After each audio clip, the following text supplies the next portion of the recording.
Hey all, welcome to Platinum Life, your life in full expression. My name is Beth Wolf, your host of reading a wonderful book by Neville Goddard that was published in 1961.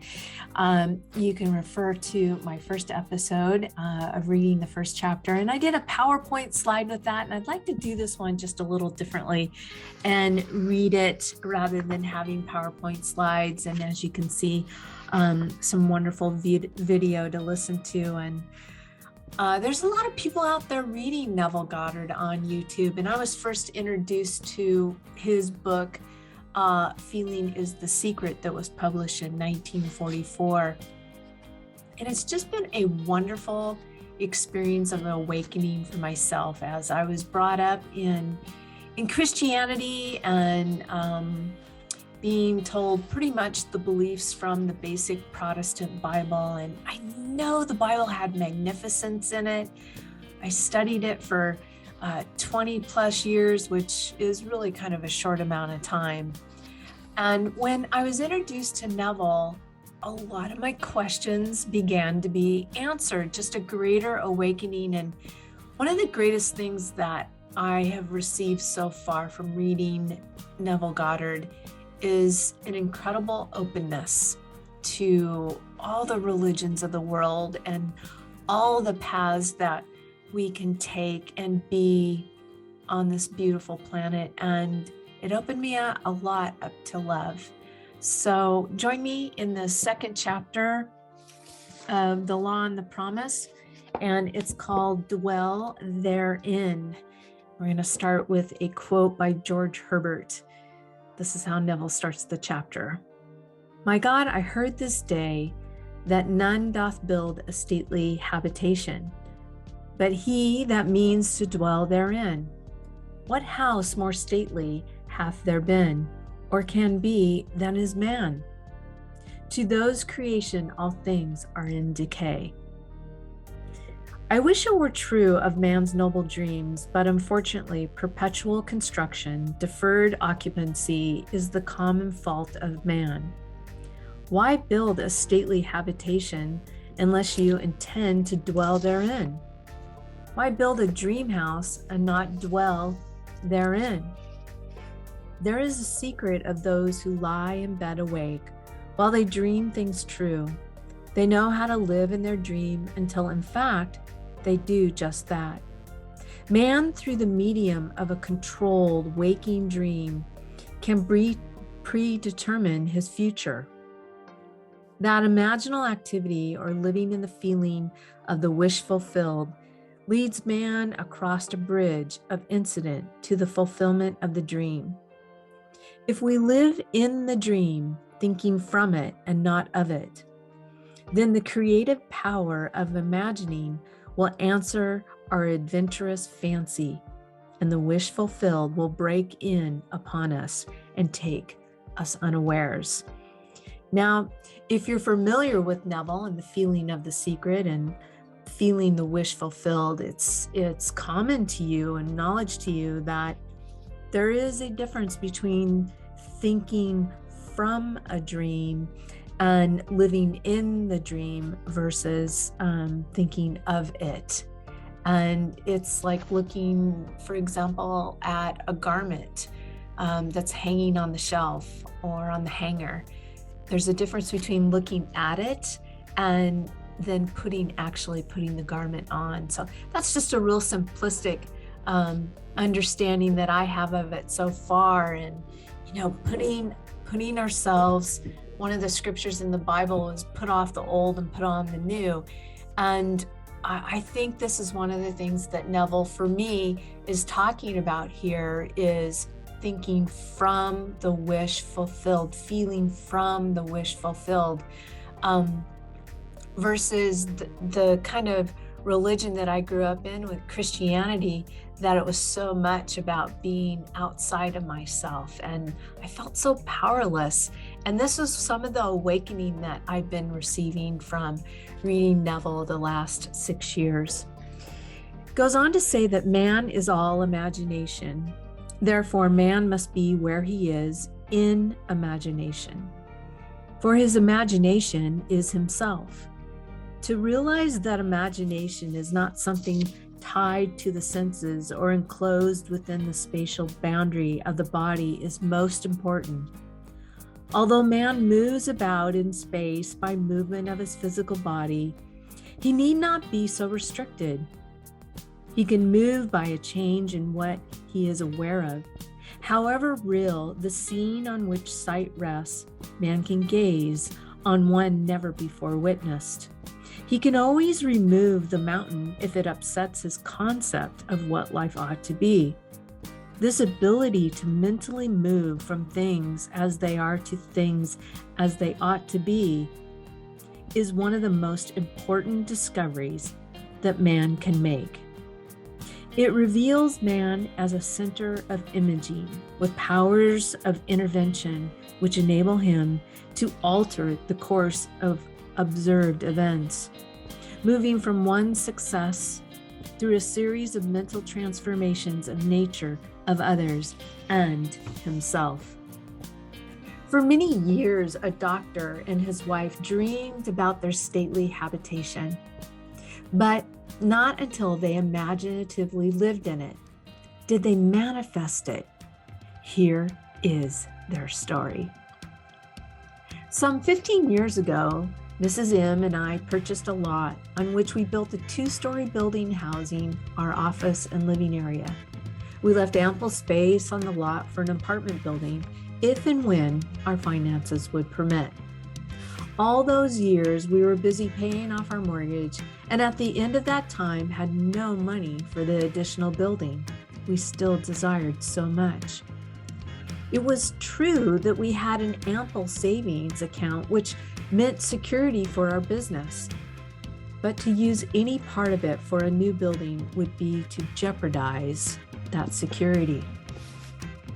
But now your teaching awakened a new concept, boldly telling us we have what we most desired through the controlled use of our imagination, and that realizing a desire was made more convincing without money.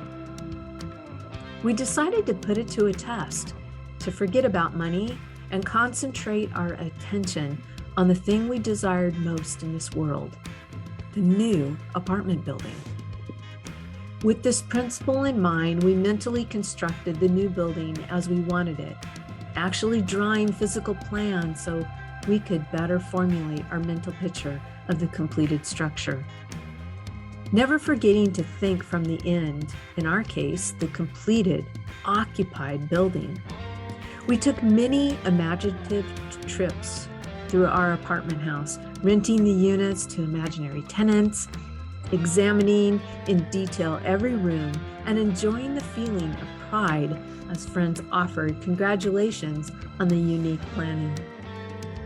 We brought into our imaginal scene one friend in particular.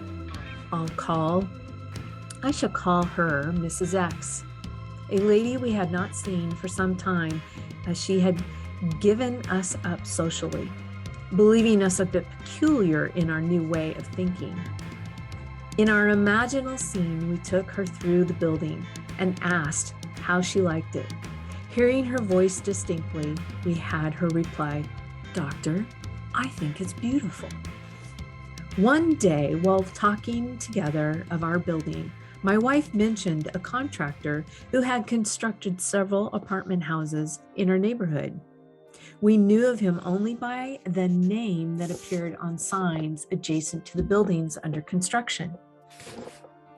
But realizing that if we were living in the inn, we would not be looking for a contractor, we promptly forgot this angle. Continuing these periods of daily imagining for several weeks, we both felt we were now fused with our desire and had successfully been living in the end. One day, a stranger entered our office and identified himself as the contractor whose name my wife had mentioned weeks before. In an apologetic manner, he said, "I don't know why I stopped here. I normally don't go to see people, but rather people come to see me." He explained that he had passed our office often and had wondered why there wasn't an apartment building on the corner lot. We assured him we would like very much to have such a building there, but that we had no money to put into the project, not even the few $100s it would take for the plans. Our negative response did not faze him. Seemingly compelled, he began to figure and devise ways and means to carry out the job, unasked and unencouraged by us. Forgetting the incident, we were quite startled when a few days later, this man called, informing us that plans were completed and that the proposed building would cost us $30,000. We thanked him politely and did absolutely nothing. We knew we had been living imaginatively in the end of a completed building, and that imagination would assemble that building perfectly without any outside assistance from us. So we were not surprised when the contractor called again the next day to say he found a set of blueprints in his files that fitted our needs perfectly with few alterations. This, we informed, would have saved us the architect's fee for new plans. We thanked him again and still did nothing. Logical thinkers would insist that such a negative response from prospective customers would completely end the matter. Instead, 2 days later, the contractor again called with the news that he had located a finance company willing to cover the necessary loan with the exception of a few $1,000s. It sounds incredible, but we still did nothing. For remember, to us, this building was completed and rented, and in our imagination, we had not put one penny into its construction. The balance of this tale reads like a sequel to Alice in Wonderland, for the contractor came to our office the next day and said, as though presenting us with a gift, "You people are going to have that new building anyway. I've decided to finance the balance of the loan myself. If this is agreeable, I'll have my lawyer draw up the papers and you can pay me back out of the net profits from rentals." This time we did do something. We signed the papers and construction began immediately. Most of the apartment units were rented before final completion, and all but one occupied the day of completion. We were so thrilled by the seemingly miraculous events of the past few months that for a while we didn't understand the seeming flaw in our imaginal picture. But knowing what we had already accomplished through the power of imagining, we immediately conceived another imaginal scene, and in it, this time, instead of showing the party through the unit and hearing the words, "We'll take it," we ourselves in imagination visited tenants who had already moved in that apartment. We allowed them to show us through the rooms and heard their pleased and satisfied comments. 3 days later, that apartment rented. Our original imaginary drama objectified itself in every detail, save one, and that one became a reality within 1 month later, our friend. Mrs. X surprised us with a long overdue visit, expressing her desire to see our new building. Gladly, we took her through, and at the end of the tour, heard her speak the line we had heard in our imagination so many weeks before, as with emphasis on each word she said, "Doctor, I think it is beautiful." Our dream of 15 years was realized, and we know now that it could have been realized any time within those 15 years if we had known the secret of imaging and how to live in the end of desire. But now it was realized our one big desire was objectified, and we did not put 1 penny of our own money into it. Dr. M, through the medium of a dream, a controlled waking dream, the doctor and his wife created reality.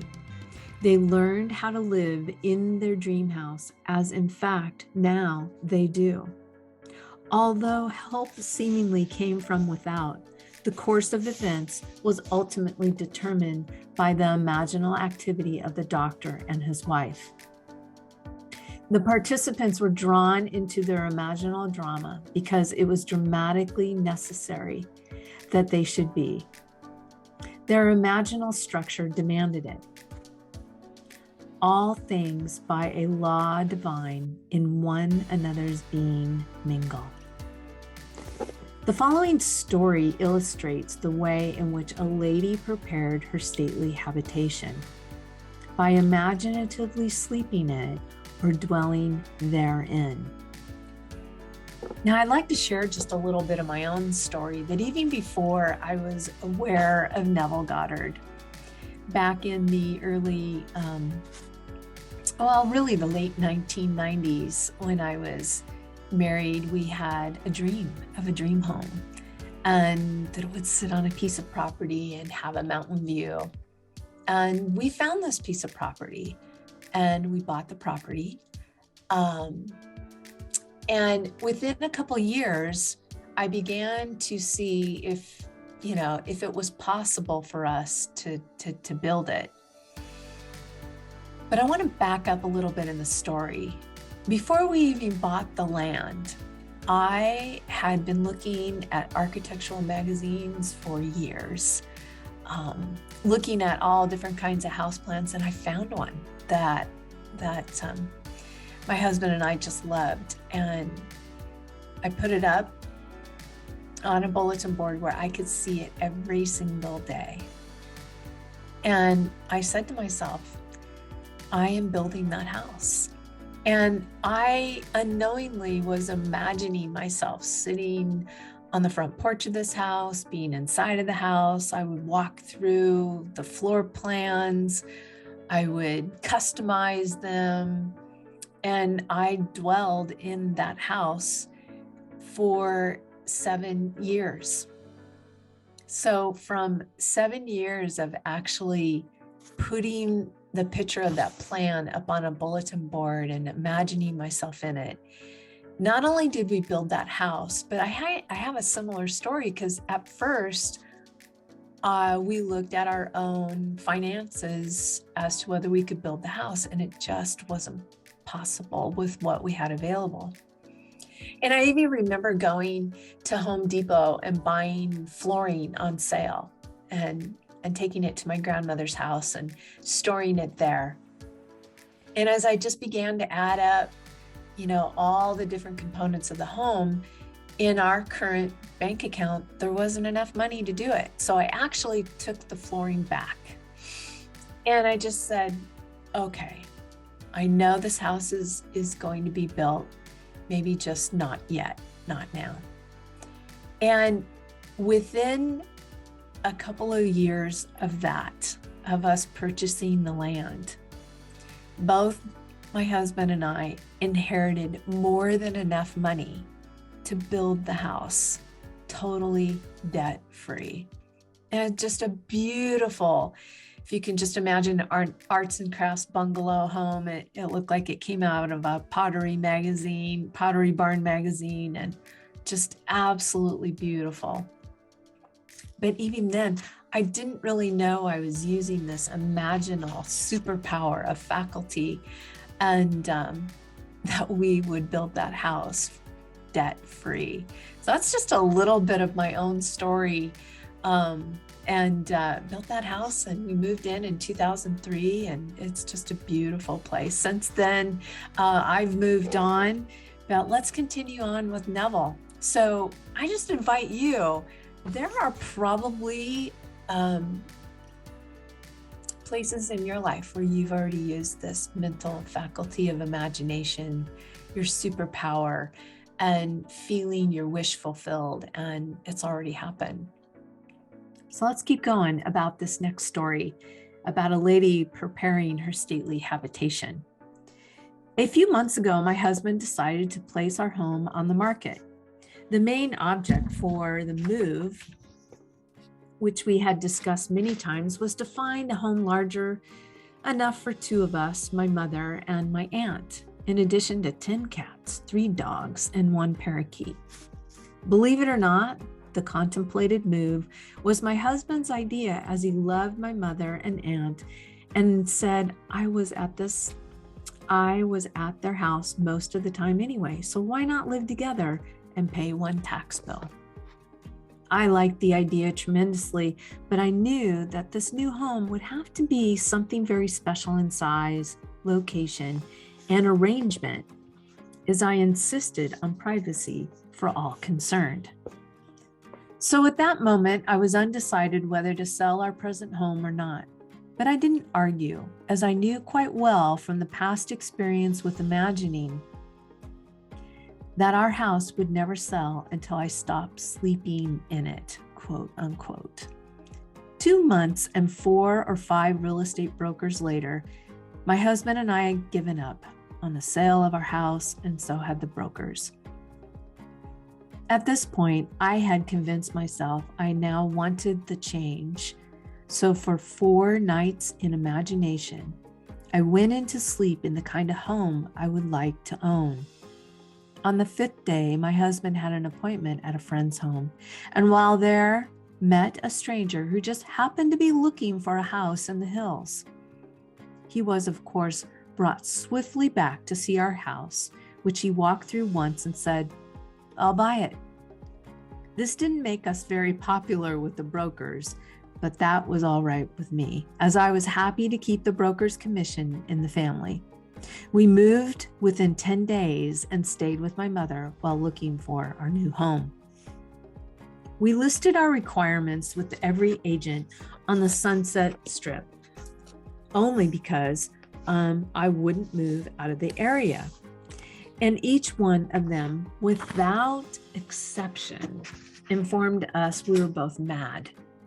It was entirely impossible, they said, to find an older home of English style with 2 separate living rooms, separate apartments, a library, and a built-on a flat knoll with enough ground space to fence for large dogs, and located in one particular area.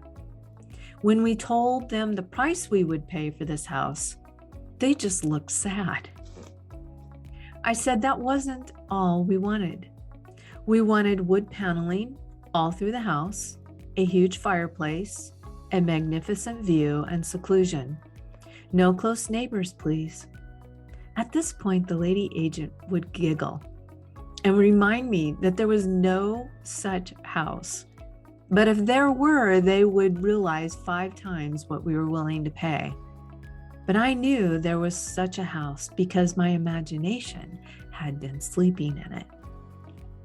And if I am my imagination, then I had been sleeping in it.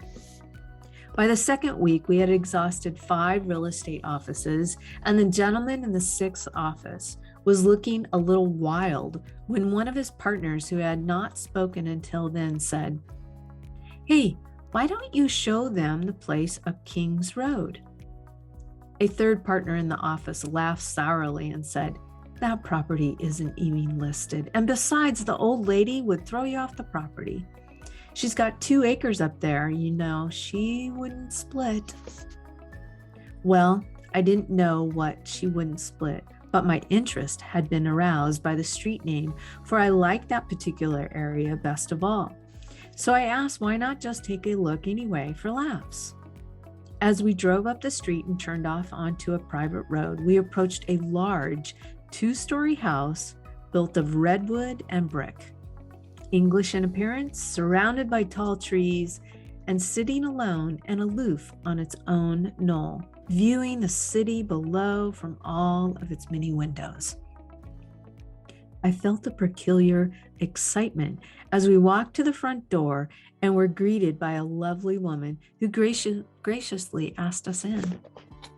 I don't think I breathed for the next minute or 2, for I had walked into the most exquisite room I had ever seen. The solid redwood walls and the brick of a great fireplace rose a height of 28 feet, terminating in an arched ceiling joined together by huge redwood beams. The room was straight out of Dickens. I could almost hear Christmas carolers singing on the balcony of the upstairs dining room, which looked out over the living room. A great cathedral window gave a view of sky, mountains, and city far below, and the beautiful old redwood walls glowed in the sunlight. We were shown through a spacious apartment on the lower floor with connecting library, separate entrance, and separate patio.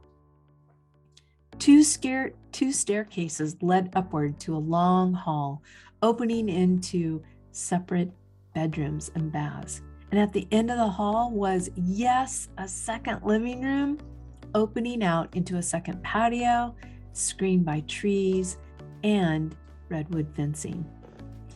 Built on 2 acres of beautifully landscaped grounds, I began to understand that what the agent had meant by saying she wouldn't split for 1 acre stood a large swimming pool, and the pool house completely separated from the main house, but undoubtedly belonging to it. It did indeed seem to be an impossible situation, as we did not want 2 acres of highly taxable property, plus a swimming pool a block away from the house. Before we left, I walked through the magnificent living room, once more going up the stairs to the dining room balcony. I turned and looking down saw my husband standing by the fireplace, pipe in hand, with an expression of perfect satisfaction on his face. I placed my hands on the balcony railing and watched him for a moment. When we were back in the real estate office, the 3 agents were ready to close for the day, but my husband detained them, saying, "Let's make her an offer anyway. Maybe she will split the property. What can we lose?" One agent left the office without a word. Another said, "The idea is ridiculous." The agent we had originally talked to said, "Forget it, it's a pipe dream." My husband is not easily annoyed, but when he is, there is no more stubborn creature on earth. He was now annoyed. He sat down, slammed his hand on the desk, and roared, "It's your business to submit offers, isn't it?"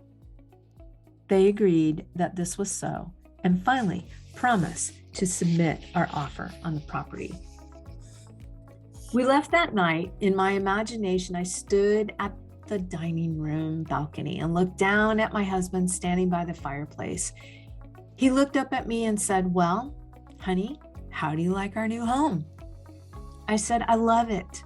I continued to see that beautiful room and my husband in it, and felt the balcony railing gripped in my hands until I fell asleep. The next day, we were having dinner in my mother's house. The telephone rang, and the agent, in an unbelieving voice, informed me that we had just purchased a house. The owner had split the property right down the middle, giving us the house and the acre it stood on for the price we offered.